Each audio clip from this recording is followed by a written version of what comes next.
The Canadian Railroad spans 4,000 miles across 10 provinces of the most spectacular scenery on Earth. Trains have attractions that aeroplanes don't, like putting your head out of the window. But now this train is coming to the end of the line.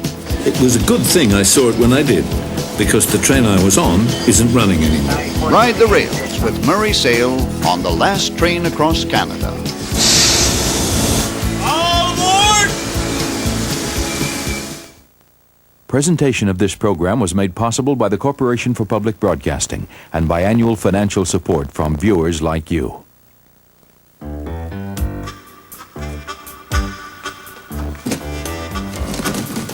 As a journalist, I've been on the road 40 years, 70 or so countries, all the continents, too many wars and revolutions.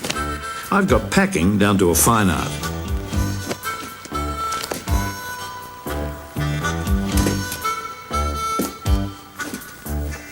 I was off to a huge, lonely country I'd never had a chance to see, partly because not much newsworthy ever seemed to happen there.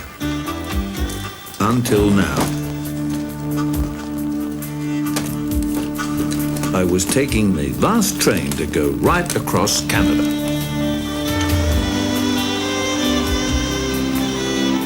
The Canadian Railway runs from the Atlantic Ocean to the Pacific, 4,000 miles of iron road that spans 10 provinces, 5 time zones, swamps, mountains, and frozen desert. It's a trip I've always wanted to make, and then I heard it was closing down for good. It was now or never. The railway had built this country and tied it together from sea to frigid sea.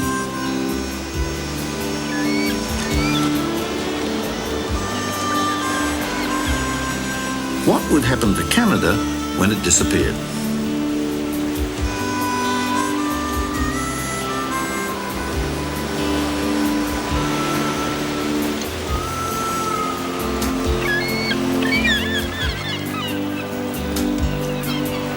I began my journey in the Atlantic fishing town of Sydney, Nova Scotia. I've always been rather intrigued by this Sydney because I come from the other Sydney, halfway around the world. Where are you from? Sydney. You're from Sydney and the first time you're in Canada? Correct. The real Sydney. Oh, Sydney, Australia. You got it. Half our mail. Oh, you're down under. Exactly. You're down there, boy. You want a card? Okay.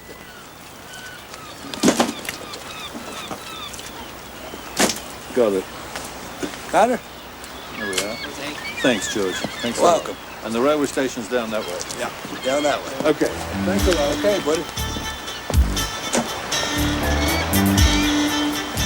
That fish was fresh then, but it's a long way across Canada. Tactfully, I dropped it off at the hotel and collected my baggage.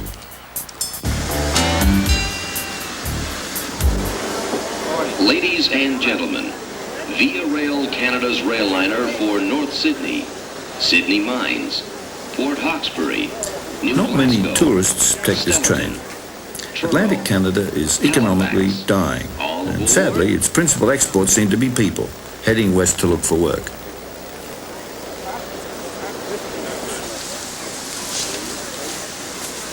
Okay, guys.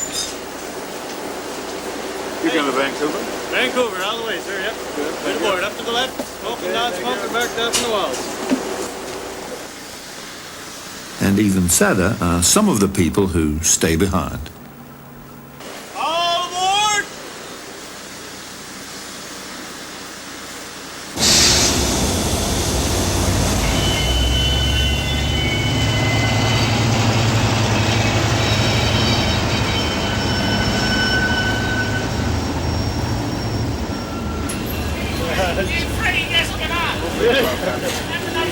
Okay.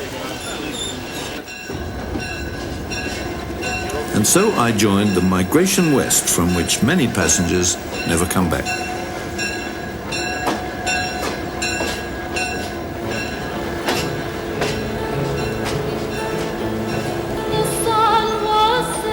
Singing, all birds were singing.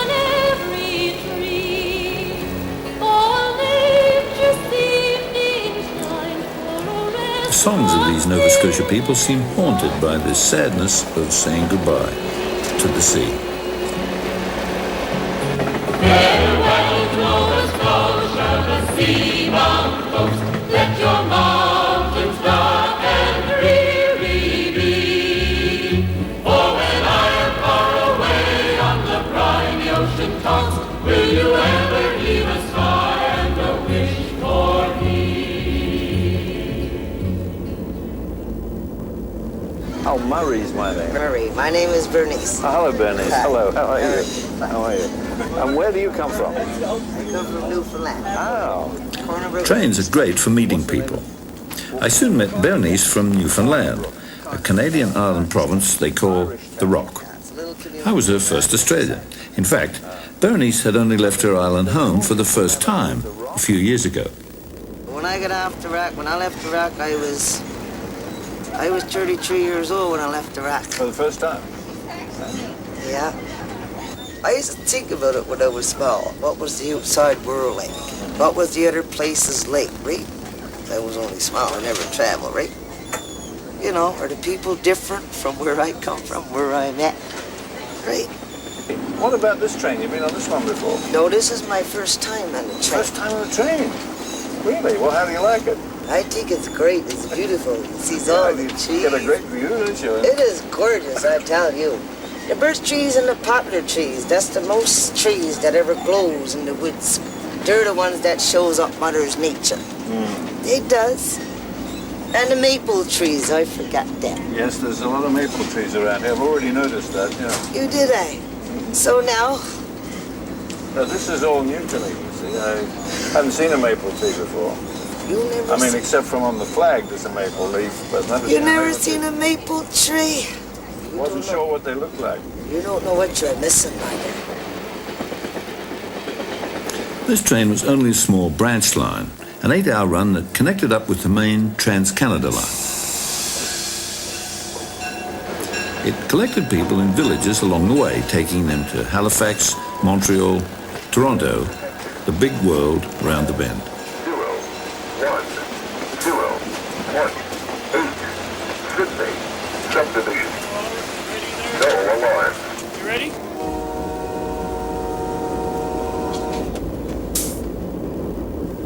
Many of these young people were out of work. Their region is poor and getting poorer, partly because the fishing industry is dying. Codfish jigging, that's what they're doing. That's what's nice, Mother, codfish jigging. I used to do that. Yeah, so nice when you get some on a jigger. When you hook some, I used to get them like that. My friend took me out one time in the boat. Yeah, some fun. It's gorgeous. It's beautiful, my dear. Oh, look over there. The ducks, or geese, I imagine. Yeah, it's geese. That's geese. They haven't all left yet. Still, We crept up over Old Joe Hill and stole a herd of sheep.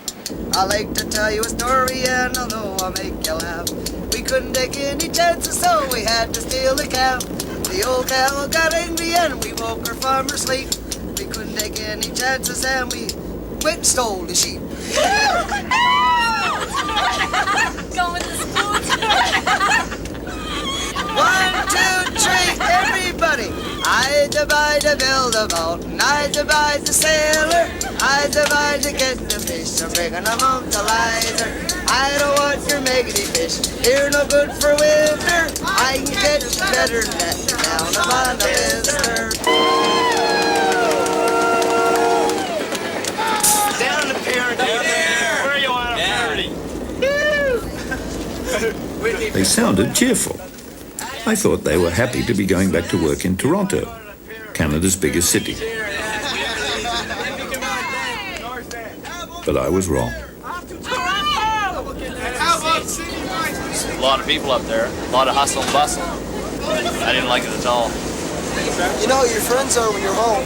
Like, in the community at home, there's, you can go 20 miles easy around the whole place, and everybody's your friend. Up there, you don't know anybody that's even next door.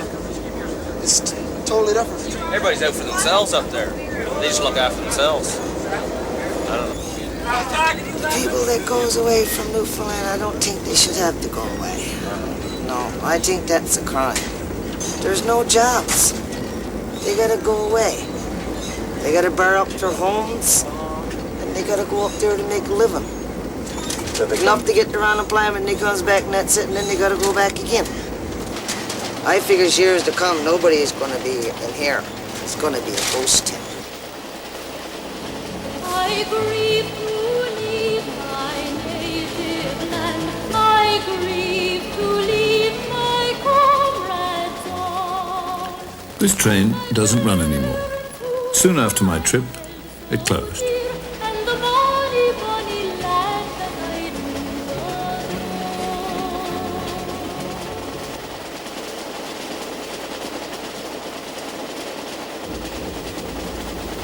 It was time to start a little background reading. Coming up was my first stop and my first Canadian city, the famous old naval port of Halifax. The train from Sydney is now arriving on track 1. The train from Provenance to Sydney arrives sur la voie. 300 miles covered, only 3,500 to go. Berenice had got off one stop earlier, but I'd made another new friend. His name was Tom Gallant, a one-time singer who's now a full-time sailor. He invited me aboard once I'd looked around Halifax.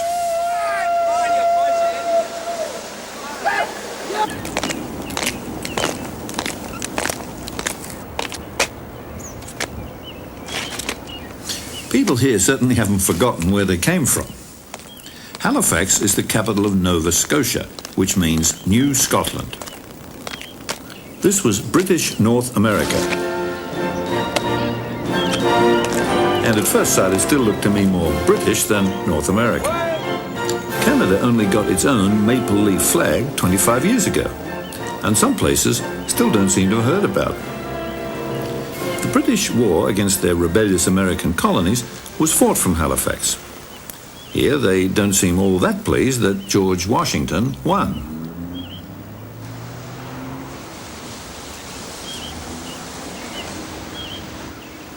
I could see a Canadian identity was emerging here, but slowly, almost reluctantly.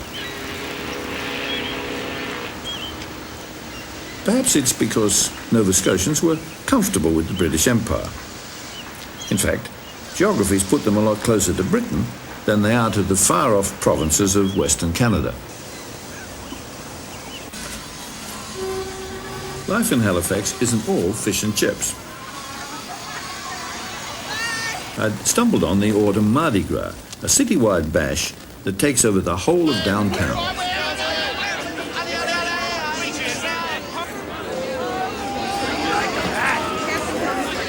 Some local natives had decided on dinner. Me.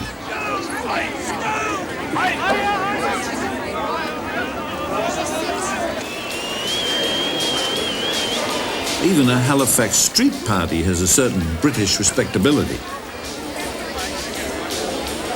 They say that Canada was founded on the values of peace, law and order, values that came from Britain.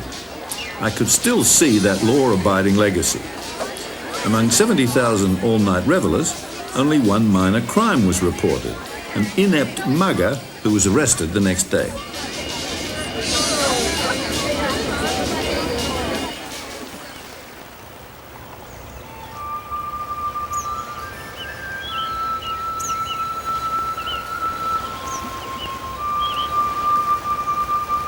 Next morning, I dropped in on the nearby town of Lunenburg to take up my invitation to go sailing. My friend Tom had found a freedom rare in Atlantic Canada, the freedom to be able to stay at home. Born here in Nova Scotia, he'd moved to Toronto and become a successful entertainer. Then he gave it all up to come back to the sea.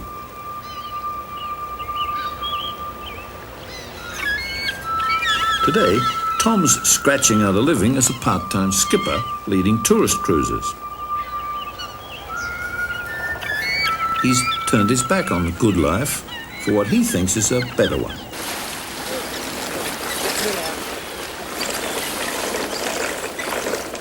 I've done a bit of sailing myself. I once crossed the Atlantic alone, so I know a few of the old seafaring traditions. Right.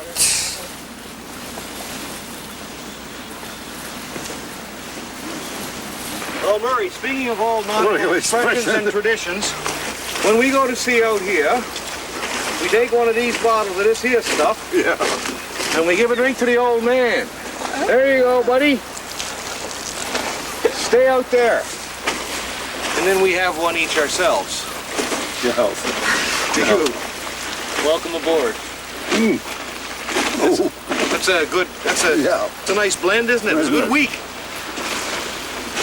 This is rum drinking is a big thing in Nova Scotia, right? It's the national alternative. Alternative to what? To everything. I say, To hell with it, let's get drunk. Yeah.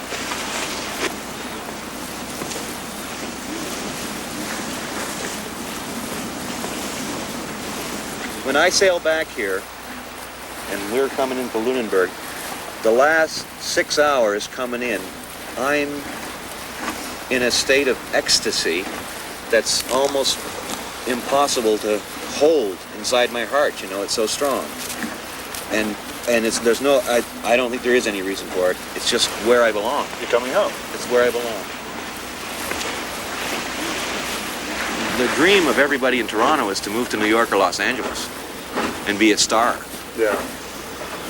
The dream of everybody in Nova Scotia is to be able to afford to stay here. That's the difference.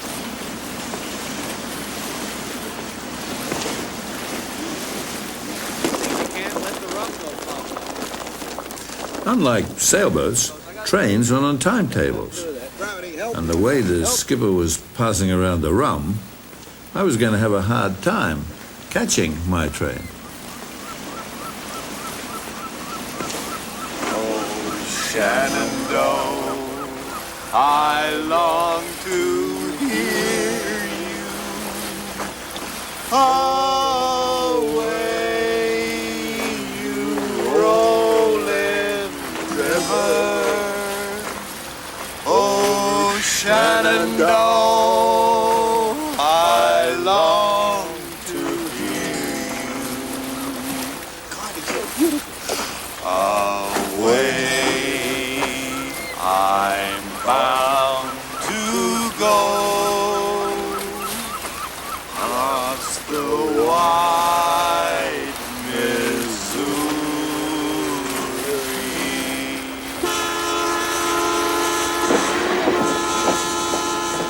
Back on the track. Now I joined the main line, the transcontinental train to Montreal that was part of the Canadian Railway legend. Up until the 1950s, this was one of the world's most glamorous trains. In those days, the jet set was the train set.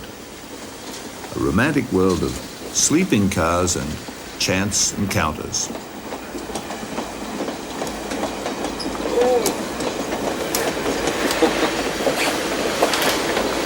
Well, what room we don't have in the hallway, we have in the bedroom. Trains have attractions that aeroplanes don't. Like putting your head out of the window. And if you're learning to count, you can count telephone poles.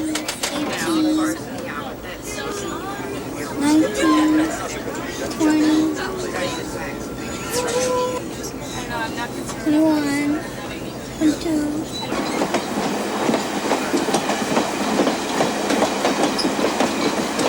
Canada has lots of scenery, and there's really only one place to view it from, that indispensable Canadian invention, the dome car. It's ideal for seeing a country where practically everyone seems to have been born within the sound of a train whistle. All right, you want to see my house? It's over there. There it is, right over there. Yeah, over there. There it is, you can see it. My house, the house I was born. The house I was born in. She knows where it is, right over there. Across at the base of the hill. This railway was the great Canadian dream, an iron road driven through an impossible wilderness, and it's much celebrated in Canadian myth and music. There was a time in this fair land when the railroad did not run. when the wild, majestic mountains stood alone against the sun. Long before the white man and long before the wheel, when the green, dark forest was too silent to be real. Many countries built railways. Canada may be the only one built by a railway. The train welded Canada together, a steel wedding band uniting the people of the second great nation of North America. The border between Canada and the United States is the world's longest undefended frontier. But psychologically, Canada was defended by a railway that stretched right along the border, pulling people east and west and barring the way south. Many Canadians were once Americans who fled the American Revolution. They wanted to build a second America that would stay loyal to the British Crown. The railway was to be their main line of defense, holding together a new country which combined the boots and Stetson of the American cowboy with the security of the British red coat.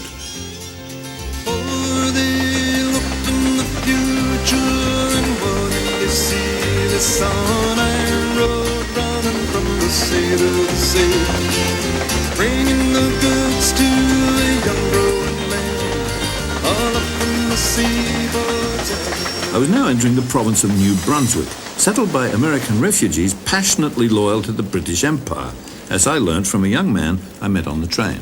You got to remember, a lot of Canadians were on the opposite side of the American Revolution to the United Empire loyalists, and there's a lot of those in Ontario. A lot of people are descended from. And you think that there's still the feeling of the Empire loyalists strong in Canada? Damn right there is.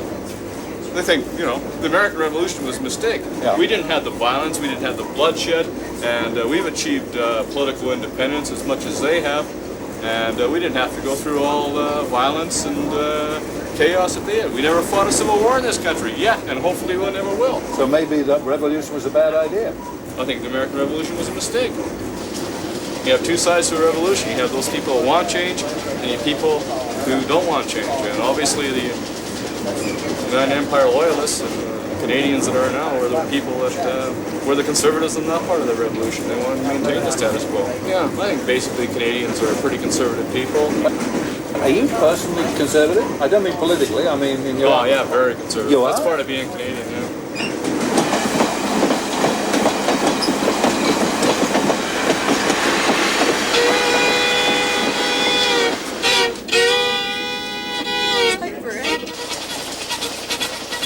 Rolling through the wilderness called for some entertainment, and the passengers supplied it.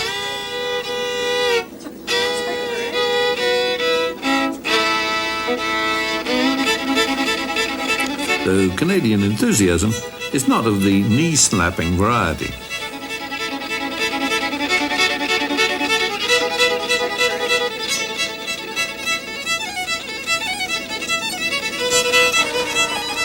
Even here on the Trans-Canadian train, the United States is never far away. In fact, it's right outside the window. The Canadian tracks take a shortcut through the American state of Maine, which juts into Canada between Halifax and Montreal, and a US border guard gets on the Canadian train.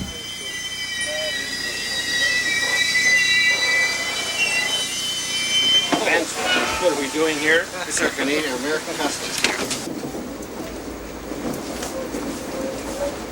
I forgot to look. Who's The our... guard's job is to make sure all the doors are locked and sealed shut. Just in case some reckless Canadian should suddenly fling himself off the train in pursuit of the American dream just outside the window.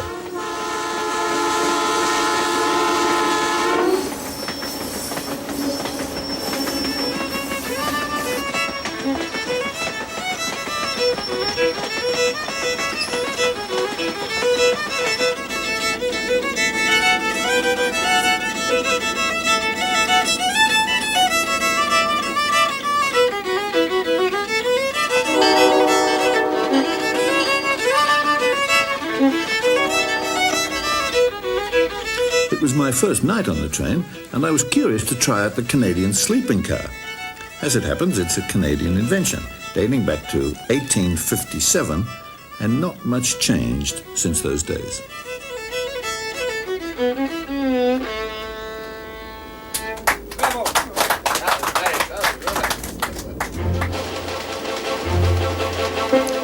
Next morning, Montreal, Canada's most cosmopolitan city. Time for my first sortie into Canadian big city life. It's the world's second largest French-speaking city, famous for sharp dresses and chic coiffure. A big, sophisticated town where, I'd been warned, an immaculate toilette is de rigueur. At first glance, this could be the skyline of any big North American city. 2 million people and 4 million cars. This is the province of Quebec, the last remaining stronghold of French in North America. People here just don't speak the same language. In fact, I was surprised to discover that for over a decade it's been the law of the province of Quebec that all outdoor signs must be in French only. These are real French fries.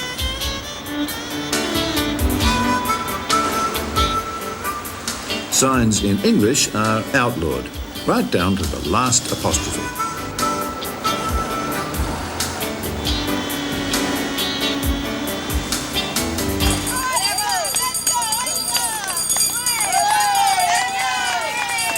What could be more American than a marathon? But the crowd was cheering them on in French.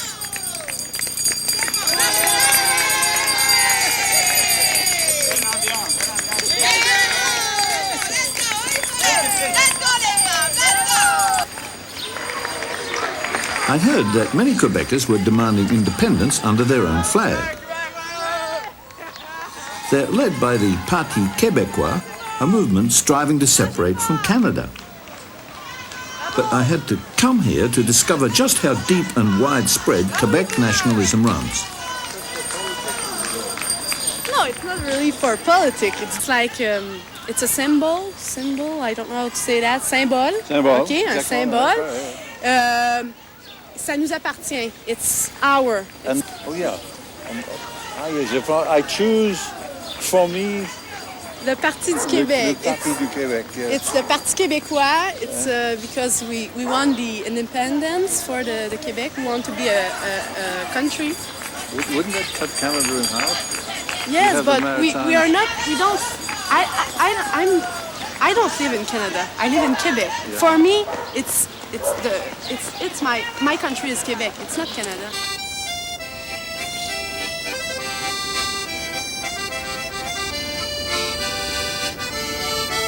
To brush up on my Quebec history, I dropped in on Quebec City, the capital of the province, just down the line from Montreal.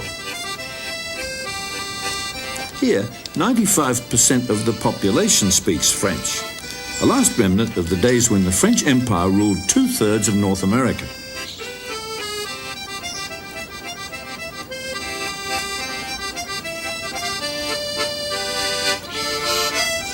This place reminded me of the rainy province of Brittany in France, because long ago that's where most French Quebecers came from.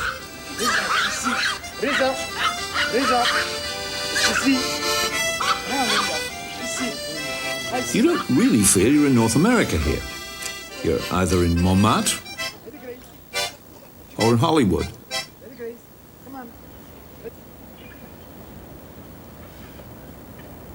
But Quebec isn't just famous for French architecture. The future of all North America was decided here, on one famous battlefield. And there's only one way to see it. Before I get too far, the date of Quebec City, 1608. Yeah, founded by Samuel de Champlain. Look at these houses down in here now, the average in the 200 years, these houses. Really? This is old Quebec. Hello, how are you? Oui, attends bien. Mademoiselle. The battle took place, it was 13th of September, 1759. That's where they fought, the French and British. The battlefield looks more like a park today. But it was here that the French Marquis de Montcalm lost the battle and his life to British General James Wolfe. How the British did it come up the river, see? Yeah. Yet the British didn't really win either. With the French threat gone, the American colonies no longer needed British protection, and so they launched their revolution.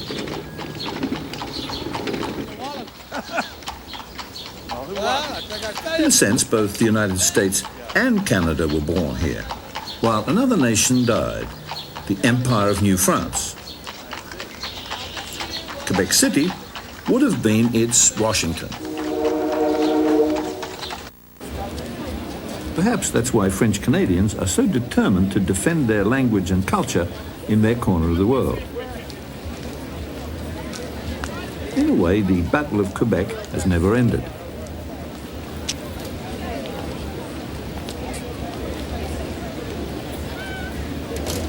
I get real upset and I get real sick, you know. Basically, we'd like another beer. Yeah, I would like Mademoiselle. This is about the only thing. Why, last night in Quebec, I ran into two Quebec newspaper columnists, English columnist Nick Aftermar and French columnist Gerald Leblanc. 200 years after the battle was over, they were still fighting it. Deep down, you don't agree deep down that it's not, we cannot take that for granted, being a French society in North America. You have to kind of help it and help it a lot. You don't accept that deep down. Who is you? The English-speaking people in Montreal. We accept being a minority, but we'd like to, like all minorities, we'd like to be accepted, and it's very hard to think that we're respected or accepted when you find that our language on public display on a sign is as poisonous to the majority collective society as the AIDS virus is. You know, I mean, that's the way we're made to feel. Are we talking about language or are we talking about politics? Who's the boss? We're talking about, power. Power. Who's the boss? Yeah, right. Okay, now we're discussing who's the boss in Canada or who's the boss in Quebec? Well, I don't know. Sometimes I think, the old adage, I don't know if you heard about Canada, they said Canada was a very lucky country that we had access to French culture, American know-how, and British politics. And we ended up with American culture, British know-how, and French politics. No, that's good.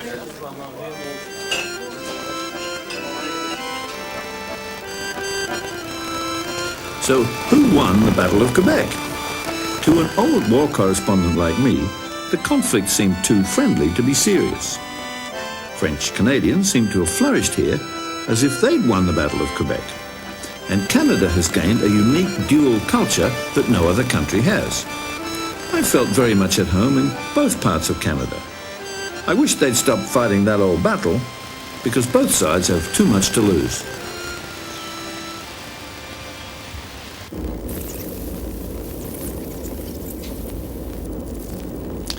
Another day, another train.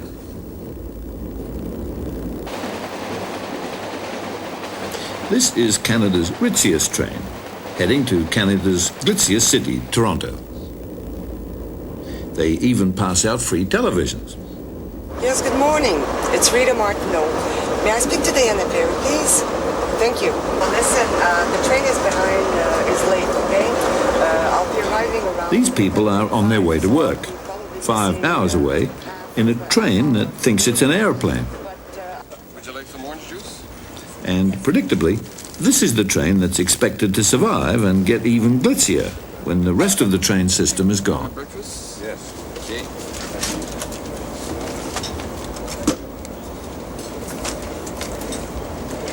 This is to start you off.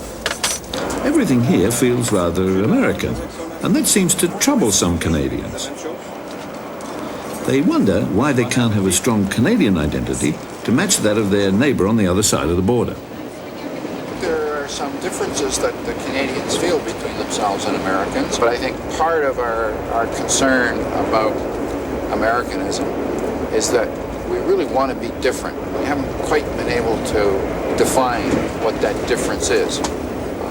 It's always difficult when you're at some international function and every country is supposed to sing a song or do a dance which represents their nationality. Canadians always have a problem. I mean, they can't do a square dance, that's as American as Canadian, so we end up singing Alouette, most of us who don't speak French. But beyond singing Alouette, we find it a little difficult to say, now, there's a Canadian song, or there's a Canadian dance, or there's a Canadian piece of theater.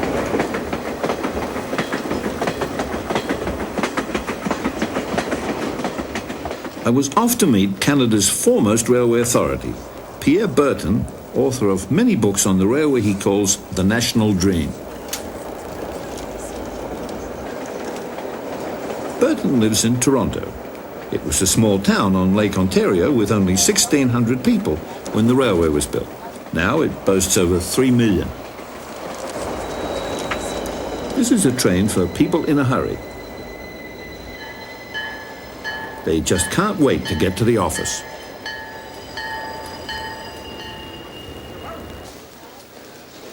I'd arranged to meet author Pierre Burton in Toronto's Union Station. He's a big man who took me on a tour of an enormous station that looked more like a cathedral. It's based on romance. It's based on the great Canadian myth. Think of it this way. Every country has an epic story in their background, which they look up. The Spanish Armada, the French Revolution storming the Bastille, the American Revolution, the Vortrek, and the Long March. We're the only one in which there's no blood. We're the only country in the world in which our great mythic endeavor is the building of a railway. So there's a kind of a mythical or almost religious quality about the railway then? Yeah, well, look at this building. This It is looks like a temple, yeah. It's based on the Roman baths of Caracalla, they tell me. It is a temple, as all Canadian major railway stations are, because there is a religion about railways, or at least, as you say, a myth. The Canadians have a different attitude towards railways than most people in the world because, not only because the railways started the country, but because the country is shaped like a railway.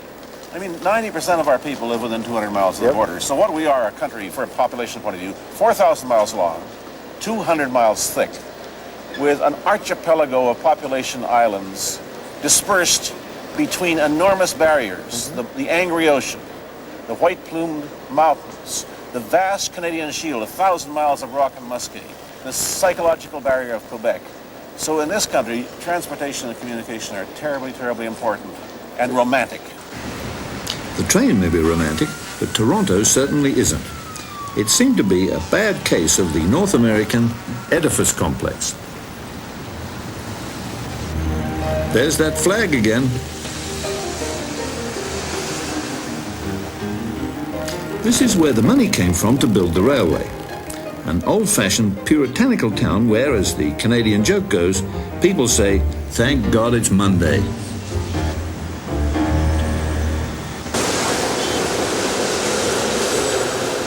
Yet I could see that the toil of dour Torontonians has created the most Canadian of cities, a tolerant, hard-working town that lets anyone who shares its values share its prosperity.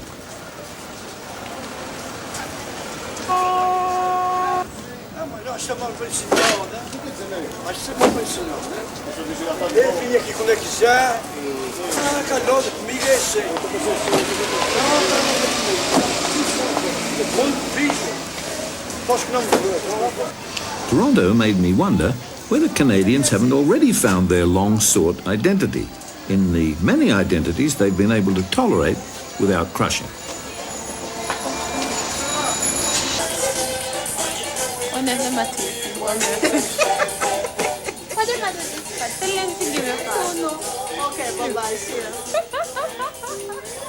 Cynthia is the owner of a small Toronto store.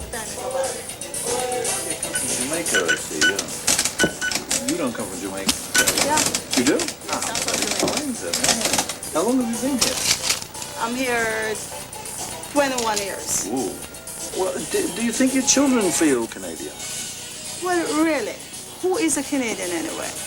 I haven't been to school here, but I don't really know who is a Canadian. So when I'm in Toronto, I'm a Canadian, and when I'm in Jamaica, I'm a Jamaican. I can't figure this out. Who is a Canadian? I used to hear they say the Indians. Yeah. Now you see the whites, they say they are Canadian. So who is the Canadian? I guess anybody who lives here is a Canadian. Well, I'm a Canadian. Okay. I see.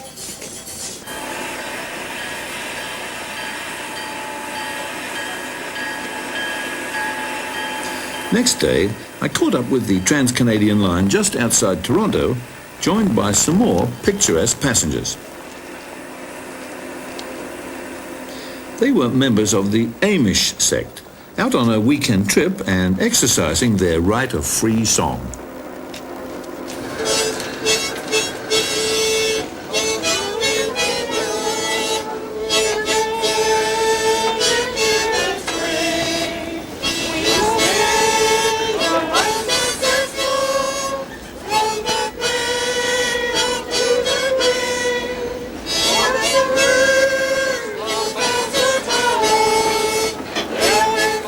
Ahead of me was some of the most spectacular scenery and some of the most forbidding terrain to face the railway builders. I just read about a Canadian Prime Minister who said, people came to Canada to escape history, only to find themselves overwhelmed by geography. This track was the bravest decision in the railway's history. The easy route would have been to go south through the farmlands of the United States. To stay in Canada, they had to blast their way through the Canadian Shield, 1,000 miles of the oldest, hardest rock in the world. There aren't many towns out here, so the big excitement is the sight of the train. School kids come out to wave, and the Amish throw them candy.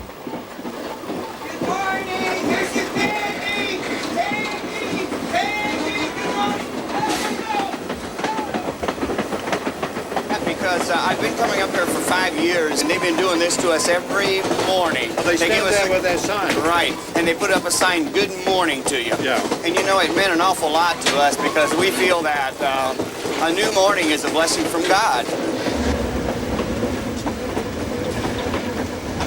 Get that little red house. Get that little red house over there. Well, here's one right here. Oh, you missed it. You gotta get it. Far away.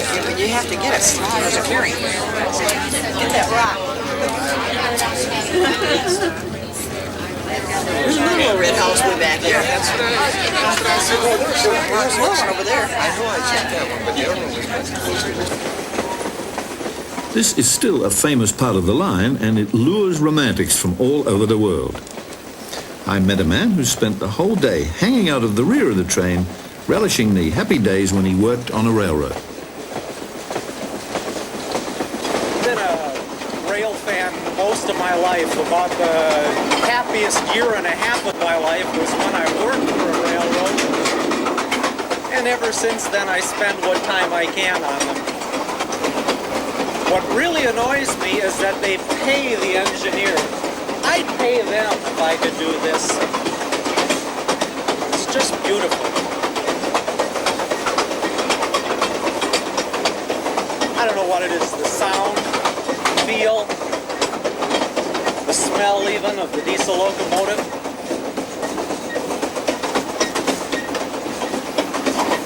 Any rail fan could tell you.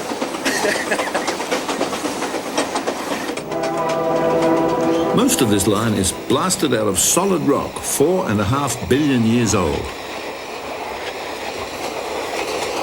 30-foot snowdrifts, temperatures of 50 below zero. I get tired just reading about how they built this line.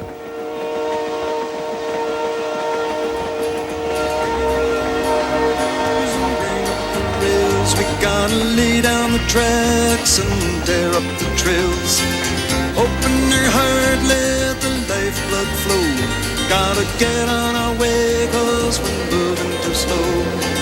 Bring in the workers and bring up the rails. We gotta lay down the tracks and tear up the trails. Open your heart, let the lifeblood flow. Gotta get on our way, 'cause we're moving too slow. Get on our way, 'cause we're moving too slow.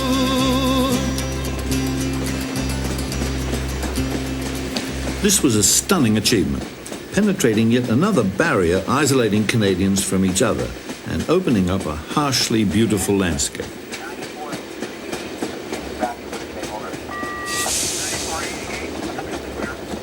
What's wrong? Well, the whole CTC's giving them problems. It was a good thing I saw it when I did, because the train I was on isn't running anymore. The Canadian government says passenger service isn't worth subsidising when most people are in a hurry and prefer to fly or drive. So these slightly faded, elegant stainless steel cars are being shunted off to the retirement yard. Yet perhaps the government calculations overlooked another purpose of the train. It was a magic carpet of discovery for generations of Canadians. So I did it once, and I really liked it, and I've come back, and I've told all my friends about it, and I've told Anna about it too, and I told her when we were taking this trip, I said, Anna, we're going to take the train. It's beautiful, you have to see it. Just the differences, just the massive differences in one country, you know, and all you do is just take this train straight along, and you'll see the variety, you know. The accommodations vary.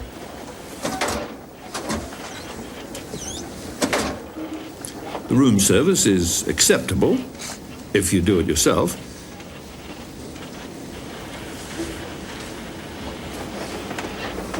And the berths are a snug fit.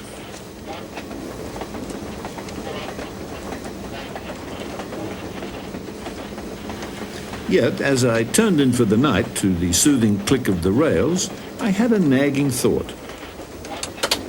What happens to Canada when the train that built the country stops running?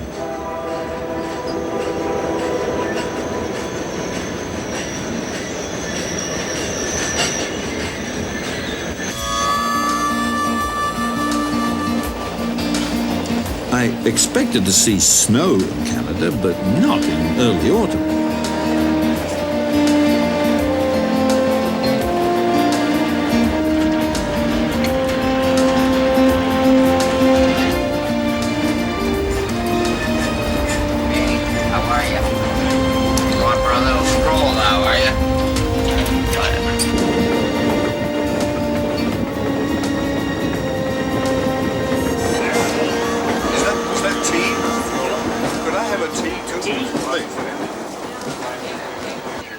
This train had a reputation for fine dining,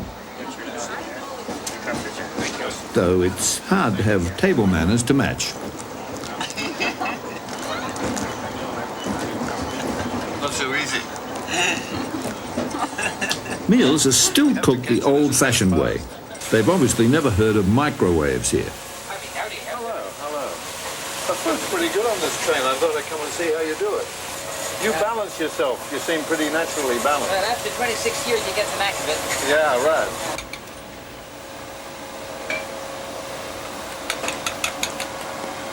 Not that hot enough.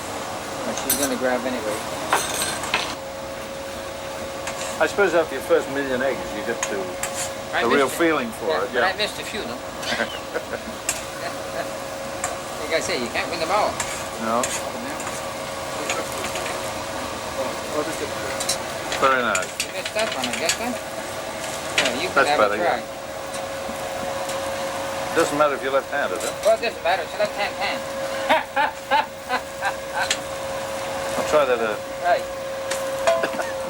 I'm sorry, Annie. My hand slipped. Well, that's all right. How far are you going? To Vancouver. Well, that's fine. You can come back and give me a hand a little later on. Okay. There we are. That's better, right? Now let's clean this mess up. Travelling through this wilderness, I couldn't help but wonder how the people who built the railway got out here without a railway. It's not surprising that the Canadian West was uninhabited until the railway found a way through. There are still no roads or towns out here, just the train track. And as I reached the halfway point of my voyage, here in the midst of the loneliest country on earth, I thought a modest celebration was in order. This is not wine-growing country, but I'd managed to get my hands on a bottle of Canada's answer to champagne.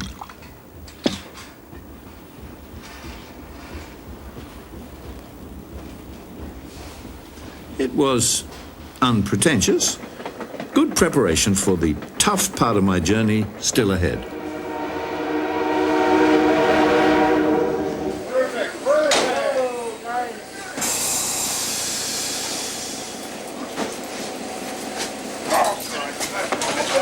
This was the last stop before I headed north. and my fellow travellers looked ready for adventure.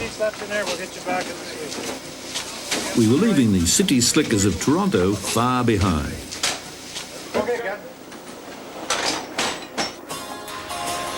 The only sign of civilization out here is this train. There's a lonesome whistle blow, there's a misty moonlit glow, and the lone conductor rides at the caboose on a midnight train. It's even got a singing baggage man, Bill Hoffmeister. He sees the train and he sees the tracks, and he sees when all is well along the way. But it's not well at home. He got a call on the telephone. She said, I won't say where, but here's where I'm gonna stay. So his heart is breaking on the rear of the midnight train.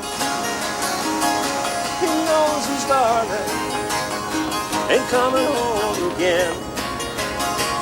Now it isn't easy being alone with all his pain, but he's the watchman on the rear of the midnight train. Hey, try a little something there, dog.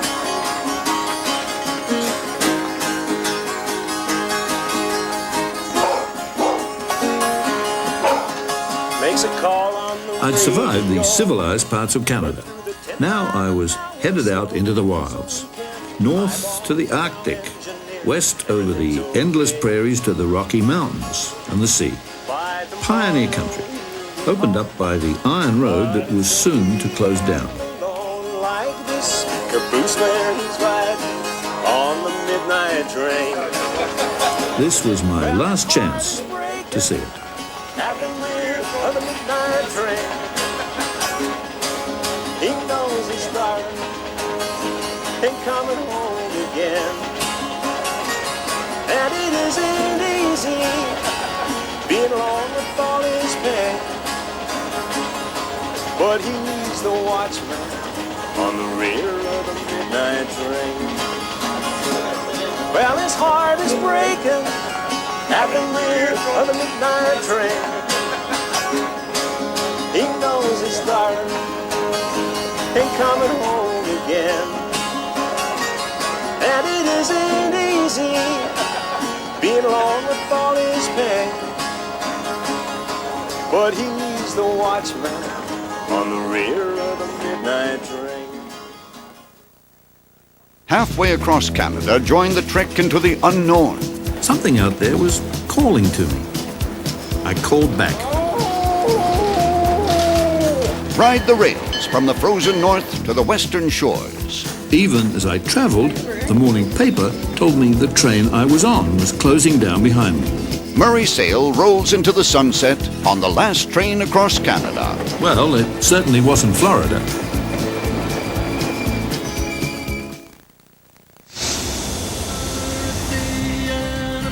For my head, a drink to the living, a toast to the dead. Oh, the song of the future has been sung. Oh, the battles have been won. While it's no longer possible to ride the rails continuously from the Atlantic to the Pacific in Canada, sections of this once mighty line still exist.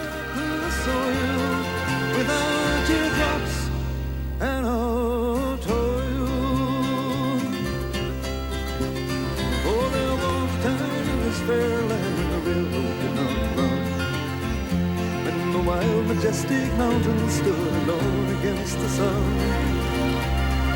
Long before the white man and long before the wheel, when the green dark forest was too silent to be real. When the green dark forest was too silent to be real. And many are the dead men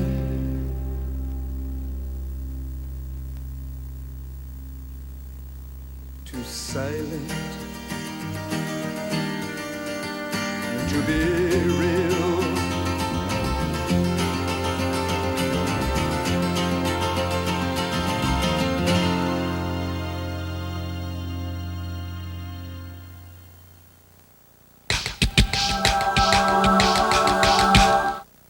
Presentation of this program was made possible by the Corporation for Public Broadcasting and by annual financial support from viewers like you.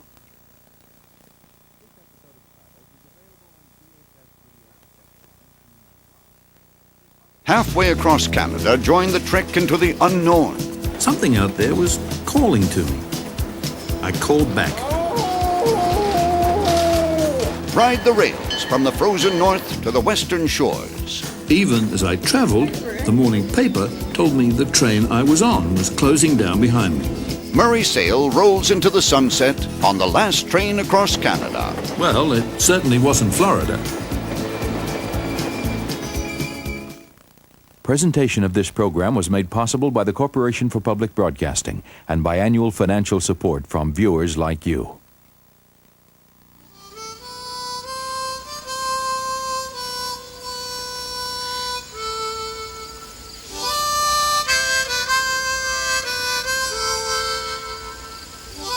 I was out in the wilds, waiting to catch the last train that went right across Canada.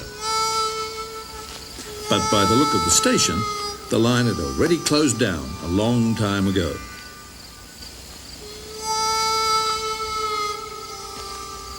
I'd just about given up hope when... So far, I'd covered the eastern half of this enormous country. Now I was heading west through the Rockies to Vancouver and the Pacific, after a detour north to the legendary Hudson Bay. It was 4,000 miles of rugged, pioneering territory, inhabited, I imagine, mostly by beavers, mounties, and moose.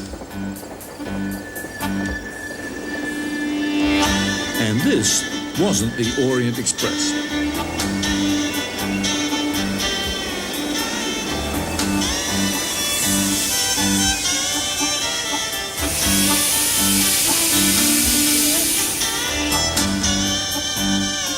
Out here, they don't seem to bother with sissy stuff like platforms and steps.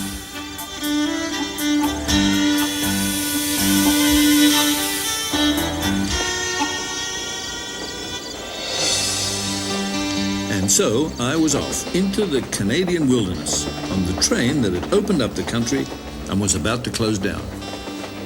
I felt more like an explorer than a journalist in this harshly beautiful land. Because no one lives out here, and the train's not exactly crowded either. No, bigger than DC-3. They're about 45 passengers or so, something like that. Good I'll have to size. fly my Lear jet in there then. Yeah. Can I handle that? Ticket, sir? It's $14. Canada was first explored by French-Canadian fur trappers, moving north and west in search of beaver, one of Canada's national symbols. There's still way more beaver than people out here, which makes it tough to run a railroad.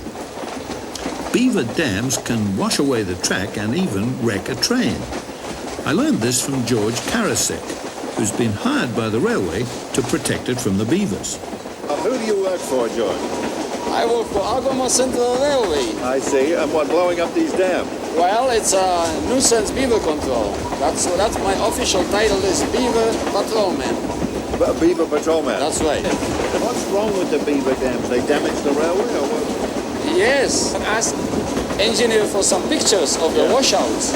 When you see engines laying on the side and 20 cars piled on the top of it. And all caused by a few beavers? That's right. Maybe just one only.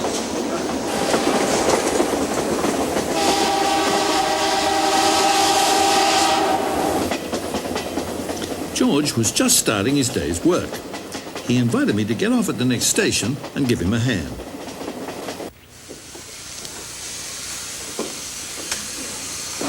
Out here, many people still use canoes.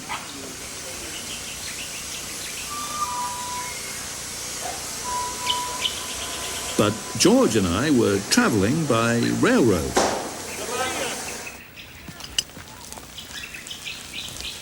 This section of track has been washed away repeatedly, and George and I were off to find the guilty beaver. Holy shit, they have a deep hit.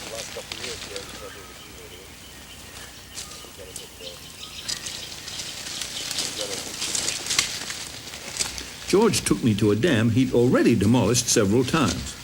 Each time the beavers had rebuilt it. Okay. Now it was a choice, the train or the beaver. In this case, we just cannot talk the beaver out of it to move someplace else, so we have to remove them by traps. If you want me to, I show you how it works. For instance, this is a beaver's head. Beaver comes swimming down here with a handful of mud.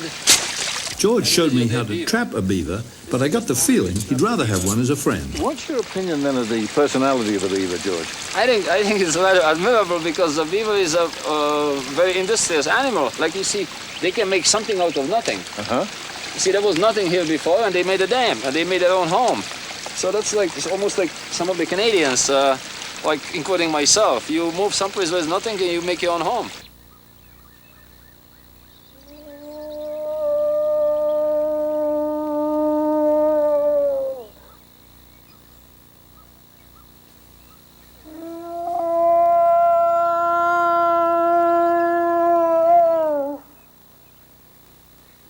I never actually sighted a beaver, but I hope to do better with another Canadian symbol, the moose. My guide was moose calling champion Gerald Dupré. What you can do is pretend you're walking. It's another moose walking in the water.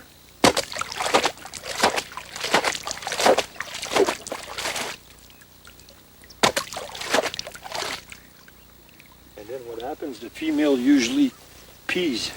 Oh.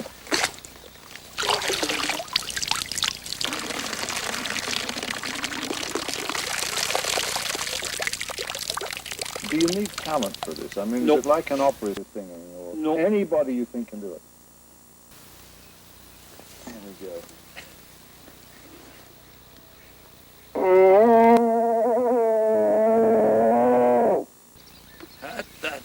That would work. It would? It would really work. For a really desperate moose? No. Go like this. Pinch your nose and start low, and then bring it around. Nose.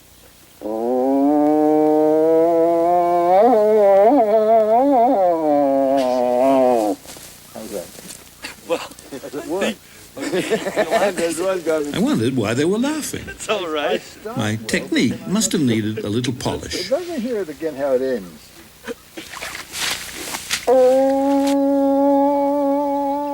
I knew there were a lot of moose out there, and my trip was far from over. Somewhere in Canada, there had to be the moose for me.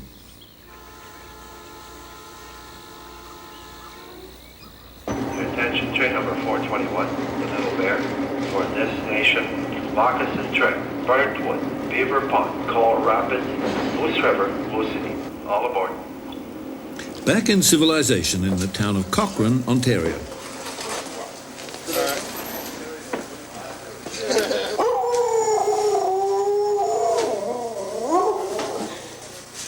This train is called the Polar Bear Express. It turned out to be a freight train with one passenger car.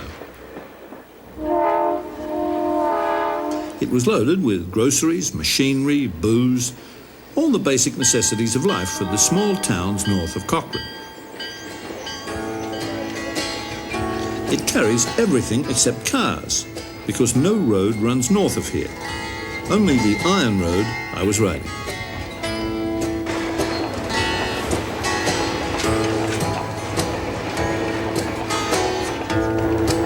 The Polar Bear Express isn't the world's fastest train, but it's had a song written about it. Sitting on a bench in a young car, a second-class fare on the old car. Waited in Cochrane for the early morning. The composer is Lawrence Martin, a Cree Indian who loves to ride the train himself.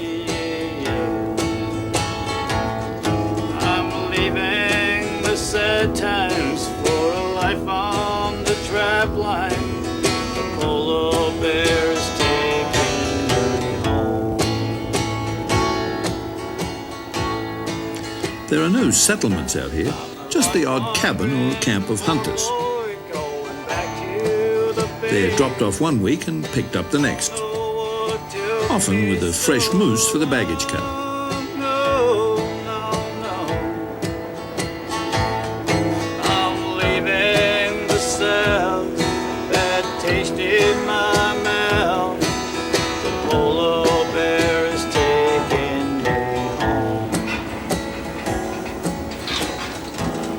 This is home for John Levesque, who lives here 50 miles from his nearest neighbor, along with 12 dogs and 20 cats.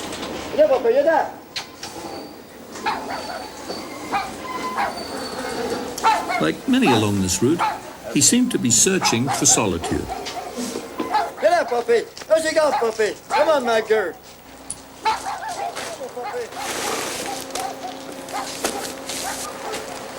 We'd only stopped for a moment, but I was curious about his life out here.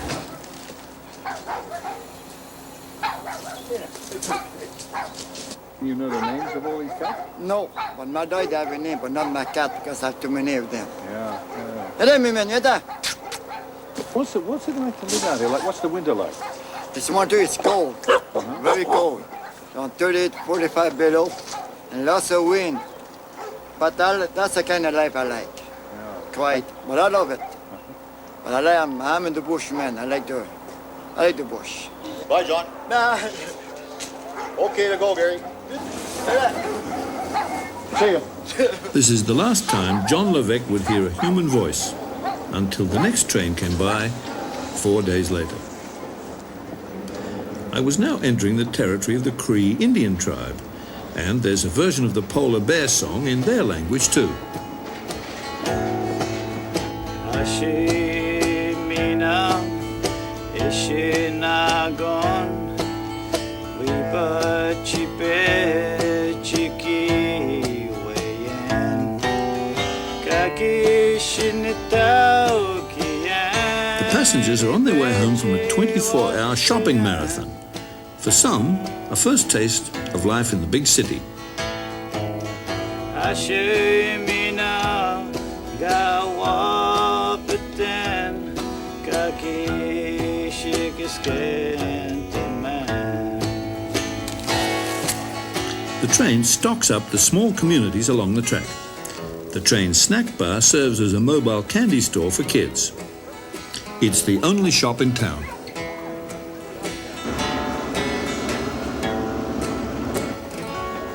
This northern branch line is still running because without it the whole region would die.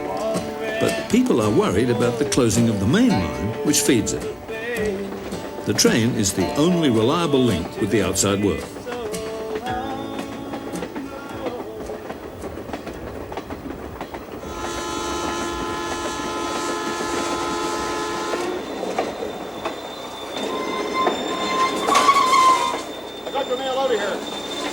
And if this train dies, so will the settlements it serves.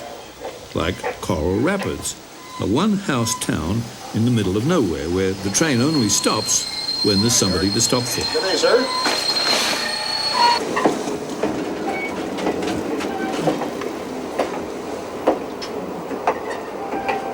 It's a long trip.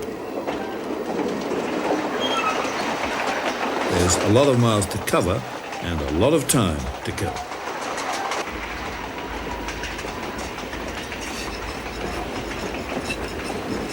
An Indian sculptor used the train as a rolling workshop. And my seatmate was working at her family business, embroidering moose hide. Yes, I go hunting with my husband, and we wait for hours and hours for geese to come. So we just look around with our binoculars, and geese would come by. And, like my husband's got poor sight, in his eyes, and he uses me for a binocular sometimes, and I see them from far coming, But I never kill a moose, though. but I see my husband kill a moose quite a few times. Aha! There were lots of moose loose around here, waiting for my call. In fact, the end of the line turned out to be a town called Moosonee, on the edge of the Arctic Ocean.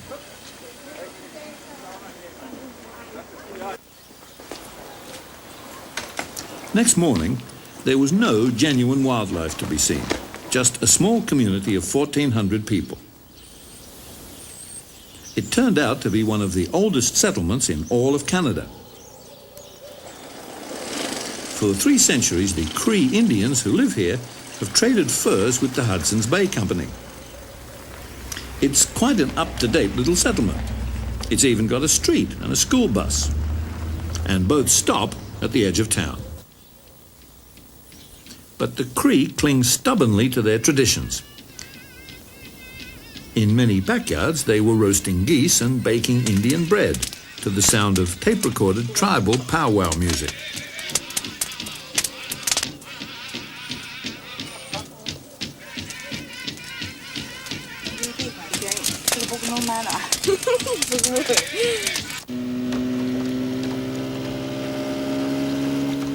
With a couple of days between trains, I got an intriguing invitation to a Cree religious ceremony on the edge of Hudson Bay. That night, on a lonely island, I found myself crouching in a huddle of Cree Indians preparing for an ancient tribal ceremony. The Indian name for it is Sweat Lodge.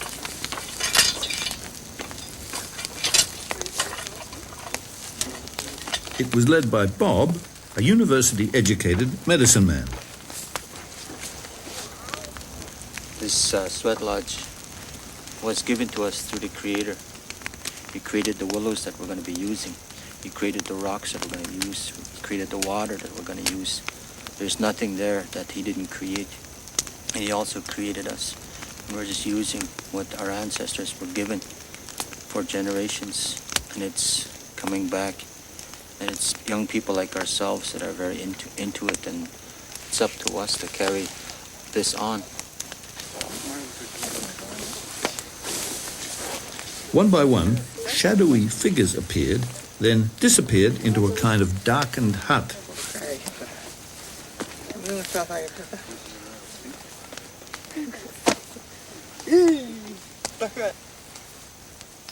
Cameras are not allowed to record the ceremony, but I was invited to take part. In the sub-zero temperature, I stripped to my undershorts and crept back 10,000 years in time.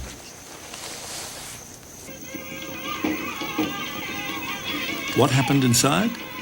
It was pitch black, apart from some glowing red-hot stones. I was handed an Indian peace pipe, took a puff, and passed it on. In the darkness, someone ran hands over my sweating body in a kind of faith healing. Yet it was strangely moving too, for I glimpsed something I had to come to Canada to find. The possibility that people can preserve their traditional ways, distinct from other cultures around them, yet respect each other enough to share one country together. It was an inspiring vision, or perhaps it was only a dream.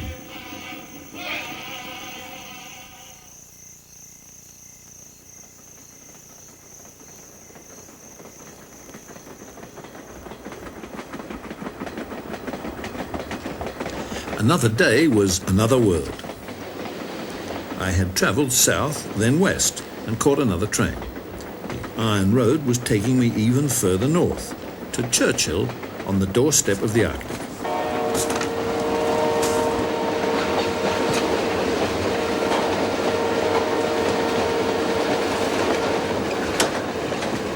What's it like out there? It's wintry. It's a Canadian scene. Well, it certainly wasn't Florida. This part of Canada is big and bleak and barren. And again, only one thing holds it together.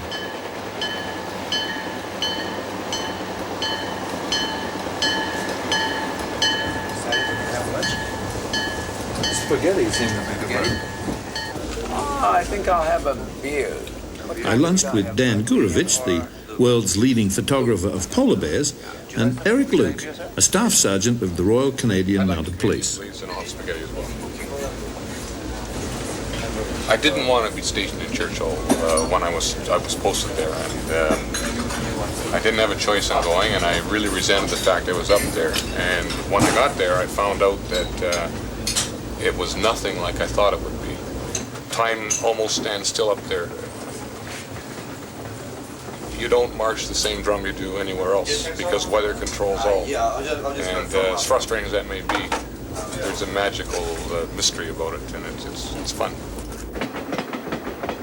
Outside, the telephone poles were practically horizontal because the ground is permanently frozen. The stunted trees barely survive. And the people who live out here seem just as tenacious.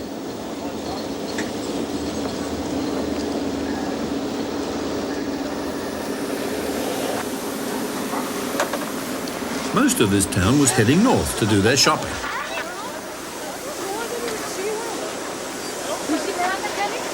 And there was delivery service for those who stayed behind. Hey, fellas. Yeah, oh yeah, they're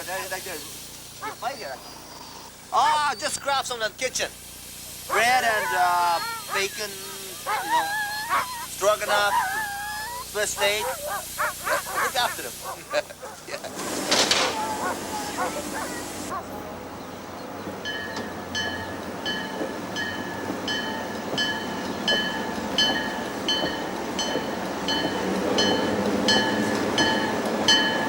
Life is hard out here. The Canadian novelist Margaret Atwood once wrote that while the American ethic is based on winning, the Canadian one is based on survival.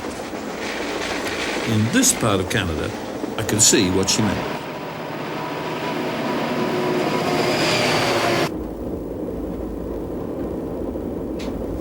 Seasoned passengers settled in for the night, but for some of us, this was all new. As we rolled further and further north, I felt a strange restlessness. Something out there was calling to me. I called back.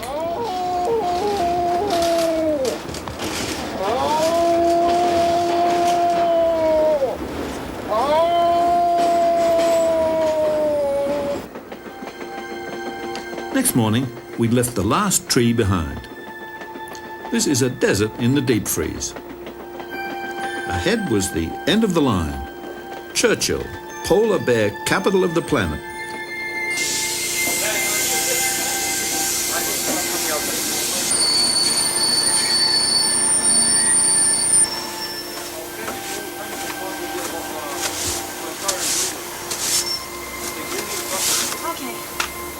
Okay, Murray, this is it. We are in Churchill. Yeah. Thanks very much. Good trip. Thank you. And on time. Okay, over this way.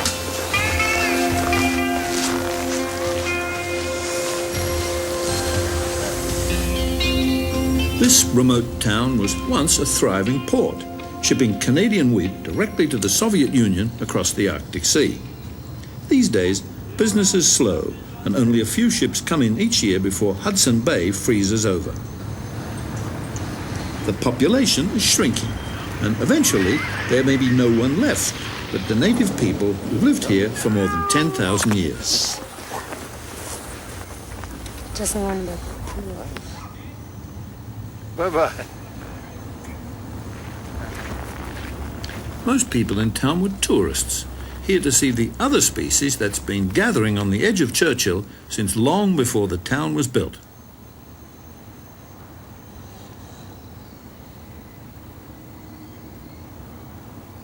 Should we go into the trading post? Yeah, okay. But before I went looking for bear, I needed the right equipment. This is the trading post. Wow. Well stocked, eh? Yeah. Neat, eh? And this young lady, Penny Rawlings. Hello. Hi.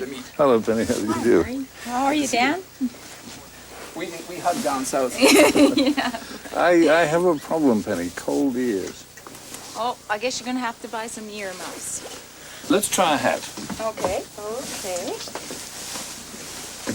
You like that one with the tail, eh? Well, what do you think?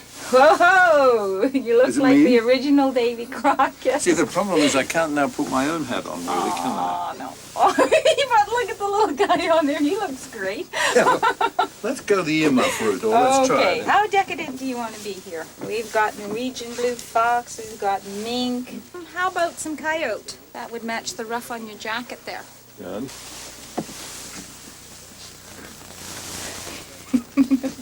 It's me. It's you. It's me. Oh, Yeah, it's me. you like those? Okay, good. I think that solves the problem. And so I was off to look for bear. 16 of them were cooped up inside a polar bear jail, built to detain impulsive bears who wander into town uninvited. Eventually, these jail bears would be turned loose. For now, they're locked up in the cooler.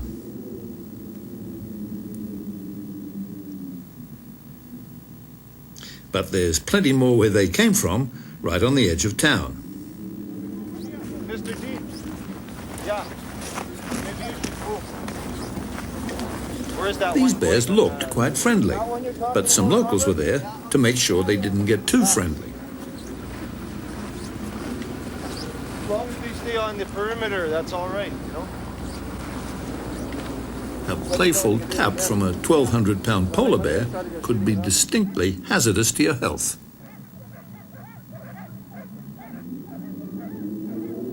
When one brawny Bruin came too close, visitors were asked to step inside while experts kept the peace.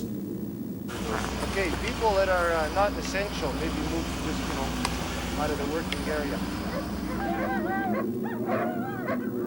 Boy, that's a big one. I wouldn't want to pick a fight with him.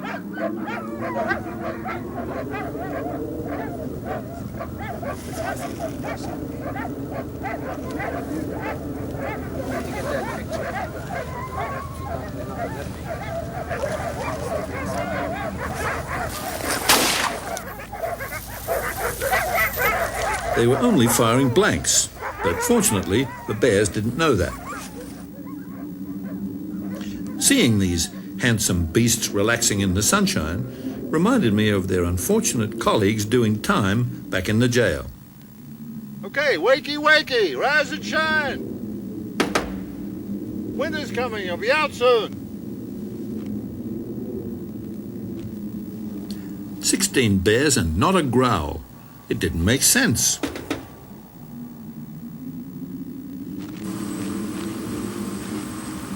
Suddenly, it did. The bears weren't asleep, and they certainly weren't dead. They were zonked out on tranquilizers. The Canadian Wildlife Service was running them out of town. It was Operation Bear Lift.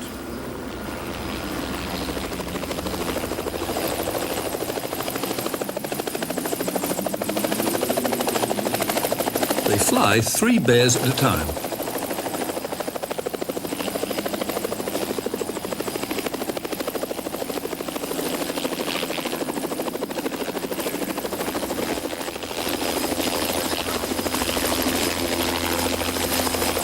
They had transported a couple of 100 miles out of town.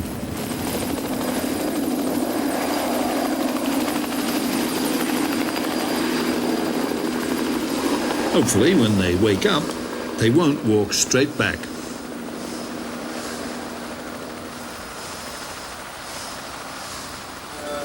And speaking of leaving town, I had a train to catch.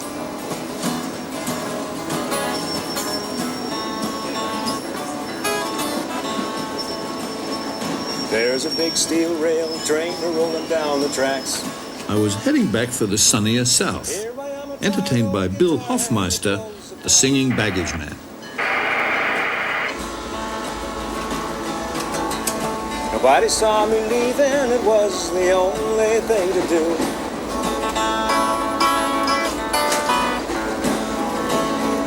Started riding on the rocking top of a boxcar painted blue.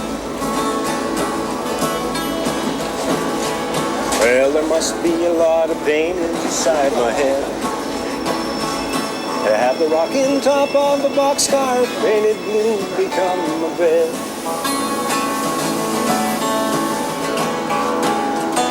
Everything's so confusing, I can't believe it's true.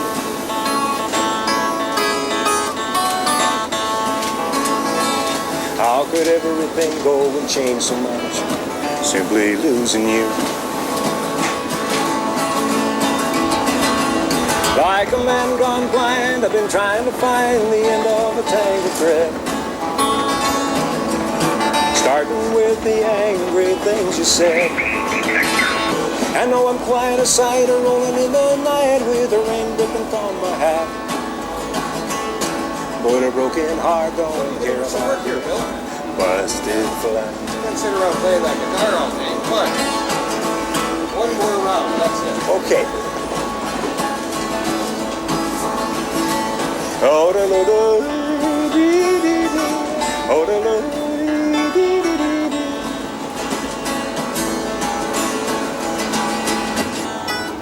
30 hours and 1,000 miles later, I was back among the bright lights, but I had no time to lose.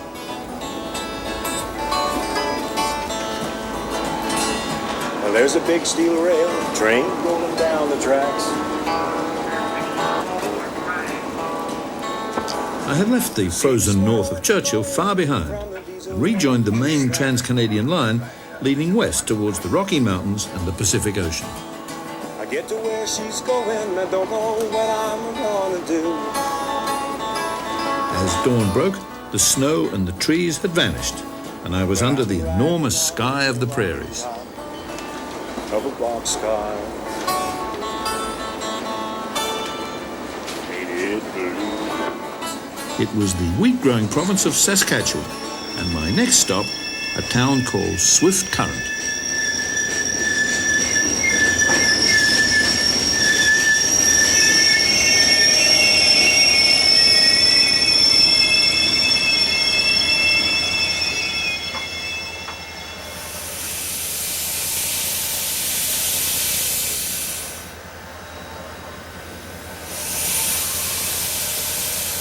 It was 6 in the morning in Swift Current. Not many people about, except some Hutterites, members of a religious farming community whose principles obviously include getting an early start. The prairie's isolation from the outside world seems to have helped them preserve their way of life.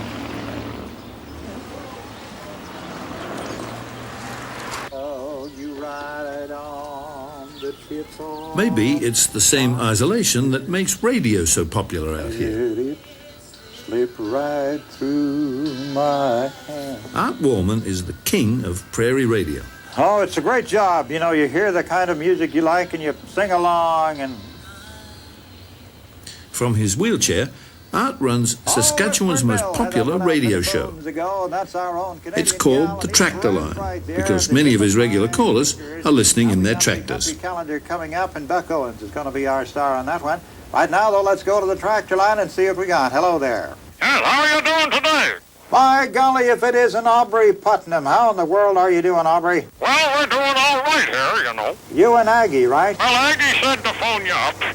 She's out on the tractor right now doing a little fall tilling, you know. All right. She's got her radio on, and you're coming in pretty good on her tractor there. Well, that's good. Anyway, she's going to be coming in pretty soon. She's got to get the turkeys in before dark, or they start roosting in the neighbors' trees, you know. These are the youngest looking towns I saw in Canada. In fact, there's nothing older than the railroad out here, because settlers had no way of getting here until the railway connected the prairies to the outside world. He said, now, this train, it is bound to glory. This train. To a visitor, this is the part of Canada that looks most like the United States. There is no natural separation at all between the wheatlands of the two countries. But this train defied geography.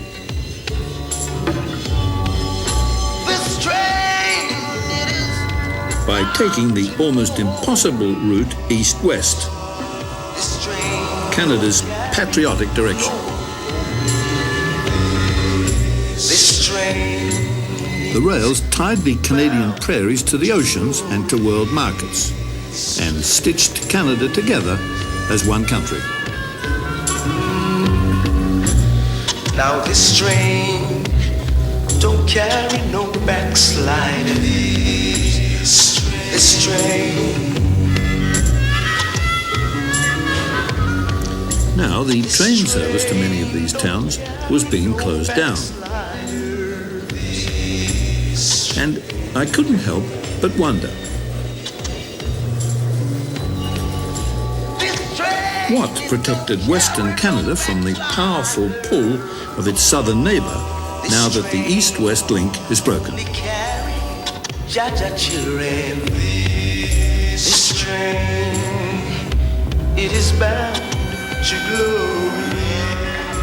This train no longer carries cattle out of prairie towns like Mankota, Saskatchewan. Today they go by truck, and many of them go south to markets in the US, just a few miles down the road.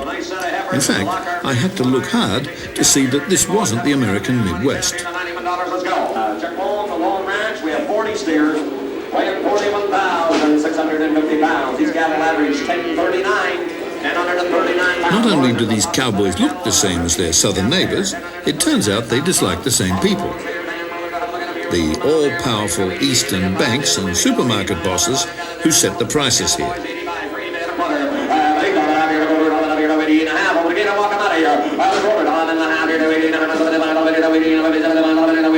I could see American and Canadian cowboys use the same silent language.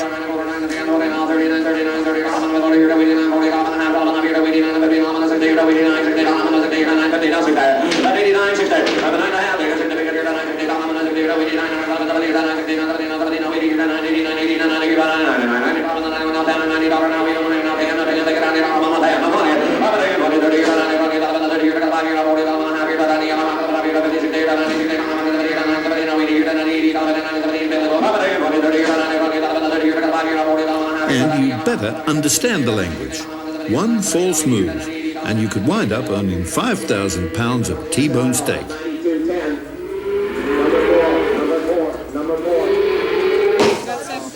These people live so far from the rest of Canada and so close to their American neighbours that national lines can get blurred. People are same thing as us, the same problems. And they have their problems with the government all in the east, and the west gets the short end of the stick. They're the same way. Instead of the border going east and west, it should have went north and south. Like it wouldn't matter to me if Canada were to become a part of the States, or, you know. I think being an American would be just as great as being a Canadian.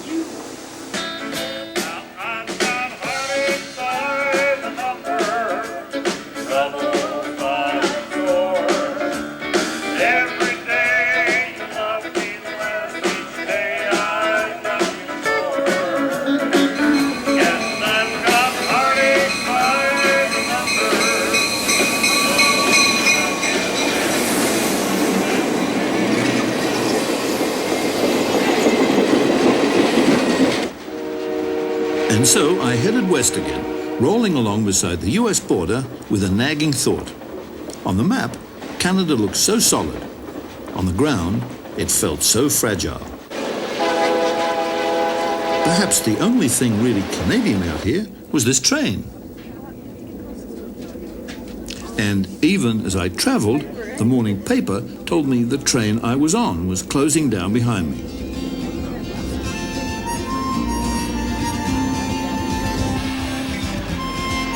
Towns that owed their very existence to the railway, Swift Current, Medicine Hat, Moose Jaw, would soon have no train at all.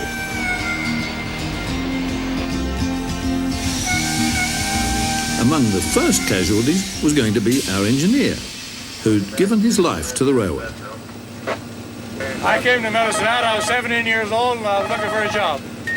October the 22nd, 1947, I started in the railroad. This railway right here, passenger service, is the history of this country, you know? That's what made this country. It's the railway that brought the people in here that made this country, you know? All these farms out here, originally these people came on the railway. Crossing Canada by train, I felt I was sitting in the seats of the pioneers. The train was a rolling classroom, teaching generations of Canadians their history and geography. Animal? No. What? God? I think you'd like to eat one of those for your breakfast, a big shredded wheat. Yeah, they look like shredded wheat, don't they? Put that on your plate. You'd have to have lots of milk, eh? You'd have to have a whole cow. Yeah. Even the endless Canadian prairies do have an end. full day out of swift current, we sighted a line of mountains growing out of the horizon, the legendary Canadian Rockies. Beaver, yeah. Just like Jesse's beavers, eh? The train was filling up with some new and interesting faces.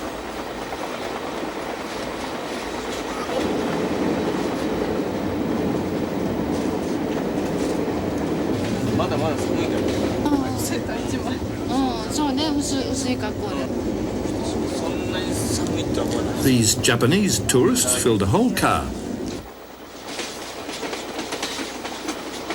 These are the mountains that made this train world famous, or maybe the other way round.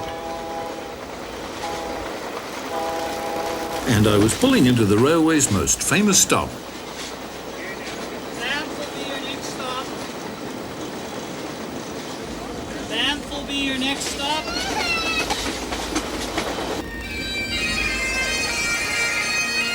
Anyone who's heard of Canada has heard of Banff, an elegant European-style spa that's been a playground of the international train set, the aristocrats, ordinary millionaires and other members of the ruling class who've been taking the waters here since the days of Queen Victoria.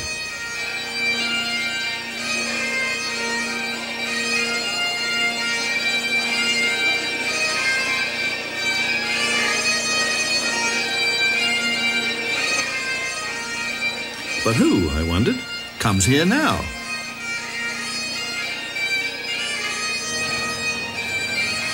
Banff is still a magnet for tourists looking for elegant living and beautiful scenery, but now they come across the Pacific instead of the Atlantic.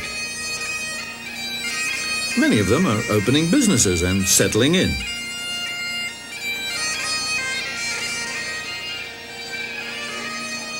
As always, the new pioneers are getting a friendly welcome from the natives.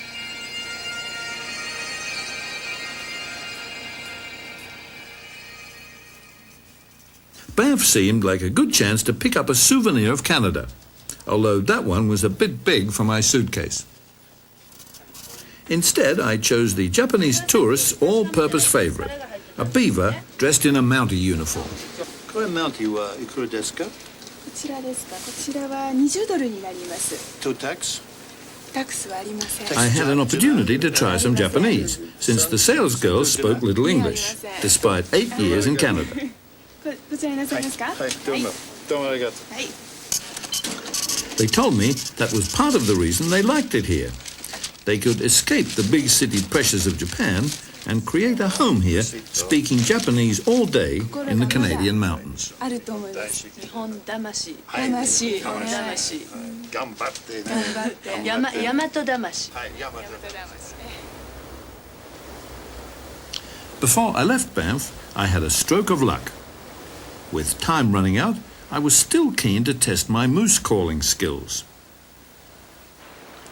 These beasts, whatever they were, looked like a receptive audience. All I risked was a little embarrassment.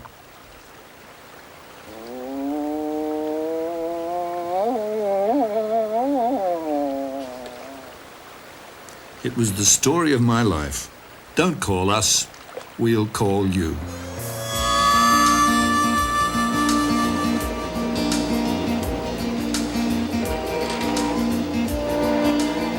And so I left on the final leg of my journey, through the last and greatest of the railway's triumphs, the crossing of the Canadian Rockies.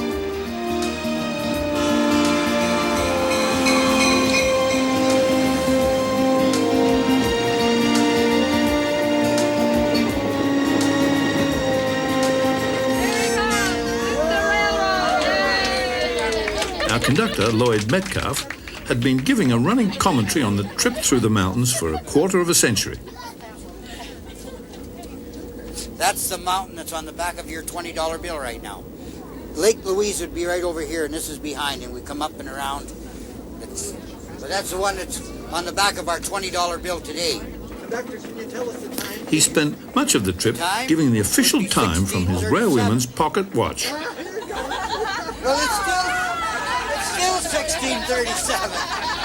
It would still be 1637.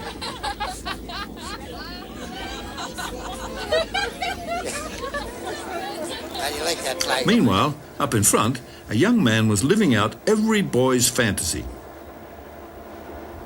He was playing with a real train. That switch lined over. Now you see that white there? That white signal.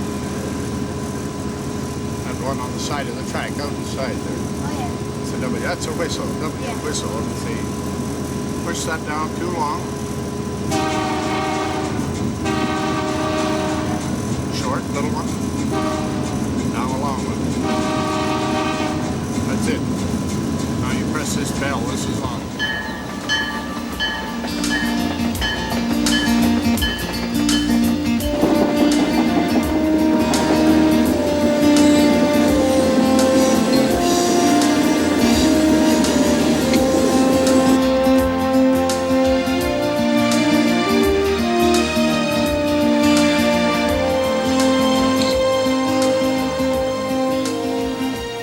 Now we see how we're coming into the tunnel right ahead of us here? Yeah? Coming right in? Now don't you get scared, young lad, because, isn't this nice?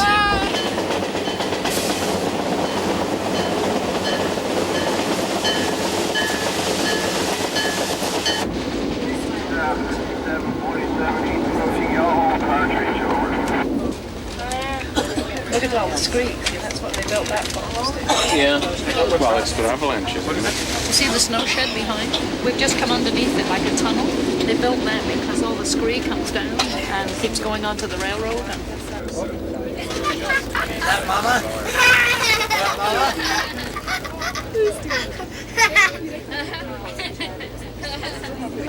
But a steam engine was sort of like it was alive, you know. You always treated it as such.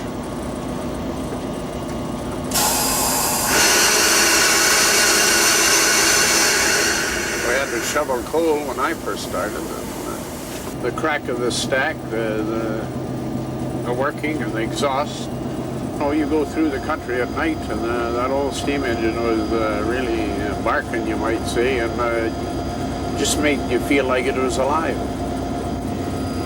I guess them days are gone.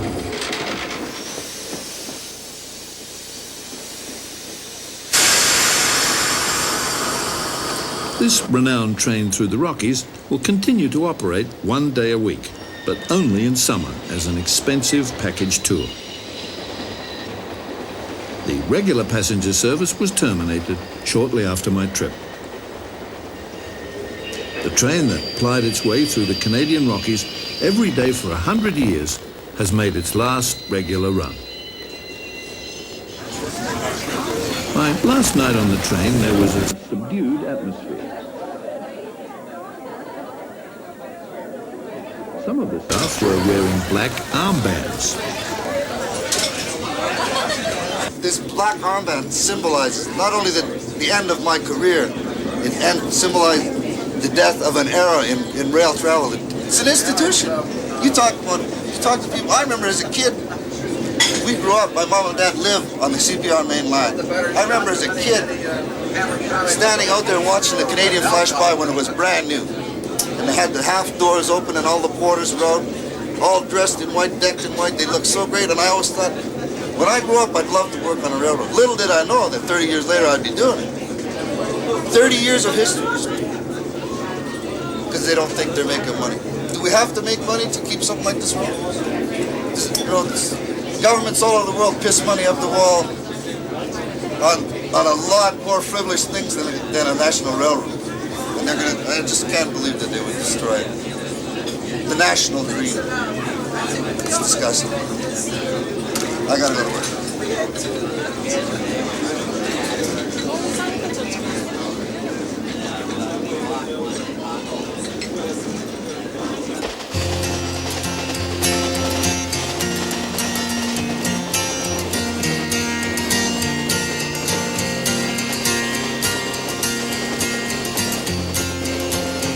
There was a time in this fair land when the railroad did not run, when the wild, majestic mountains stood alone against the sun.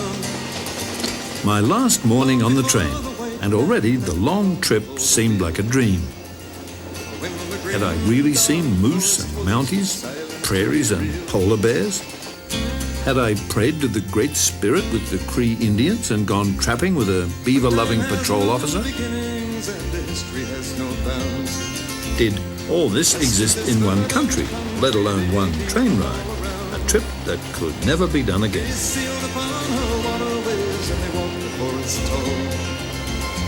Canada has always seemed a bit of a miracle. It seemed even more so now that the railway that built it was closing down. What, I wondered, was the country's future?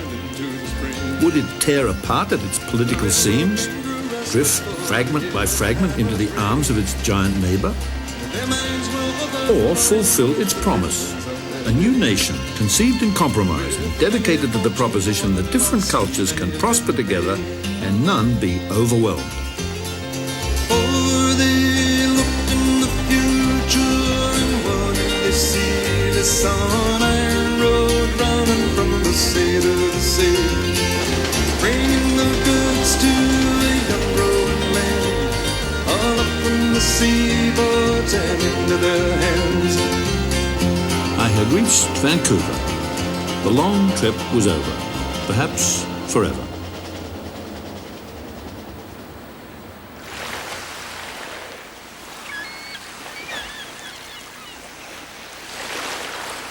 I'd started at the Atlantic and reached the Pacific, a whole continent away. In all, I'd traveled more than 7,000 miles.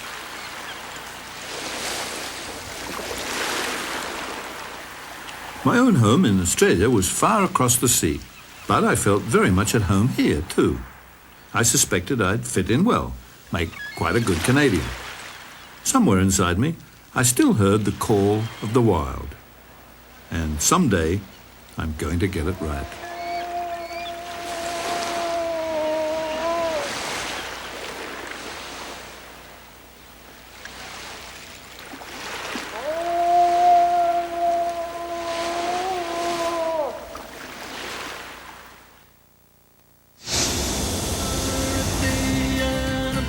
For my head, a drink to the living, a toast to the dead. Oh, the song of the future has been sung. Oh, the battles have been won. While it's no longer possible to ride the rails continuously from the Atlantic to the Pacific in Canada, sections of this once mighty line still exist.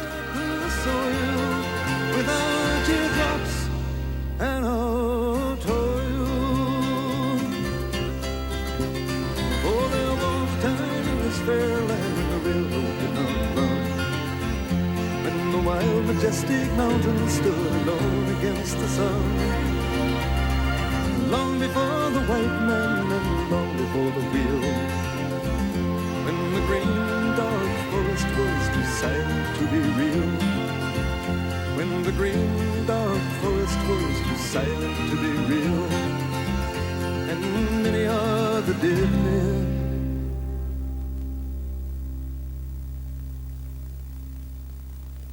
too silent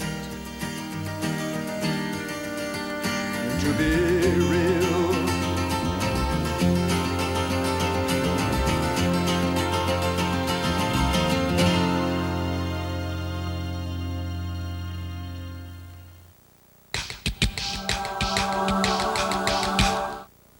Presentation of this program was made possible by the Corporation for Public Broadcasting and by annual financial support from viewers like you.